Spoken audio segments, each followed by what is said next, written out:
রাজবাড়ীর কালুখালীতে যাত্রীবাহী দুই বাসের মুখোমুখি সংঘর্ষে আহত হয়েছেন অন্তত ১৩ জন। দুর্ঘটনাটি ঘটে বৃহস্পতিবার সকাল 11:30টার দিকে উপজেলার বাংলাদেশ হাট এলাকায়। স্থানীয় সূত্রে জানা যায়, কুষ্টিয়া থেকে গোয়ালন্দগামী একটি লোকাল বাস বাংলাদেশ হাট এলাকায় যাত্রী তোলার জন্য থামলে পেছন দিক থেকে দ্রুতগামী সুপার ডিলাক্স পরিবহনের একটি বাস এসে ধাক্কা দেয়। ধাক্কার পর লোকাল বাসটি সড়ক থেকে ছিটকে পাশের খাদে পড়ে যায়। এতে দুই বাসের অন্তত ১৩ জন যাত্রী আহত হন। পাংশা হাইওয়ে থানার ভারপ্রাপ্ত কর্মকর্তা মোহাম্মদ হেলাল উদ্দিন জানান, সুপার ডিলাক্স পরিবহনের বাসটি কুষ্টিয়া থেকে ঢাকা যাচ্ছিল, আর লোকাল বাসটি কুষ্টিয়া থেকে গোয়ালন্দগামী ছিল।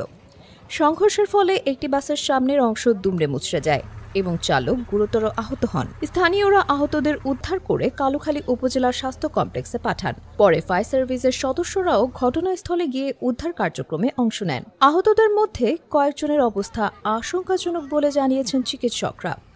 দুর্ঘটনার পর সড়ক যোগাযোগ কিছুক্ষণ বন্ধ থাকলেও পরে যান চলাচল স্বাভাবিক হয়।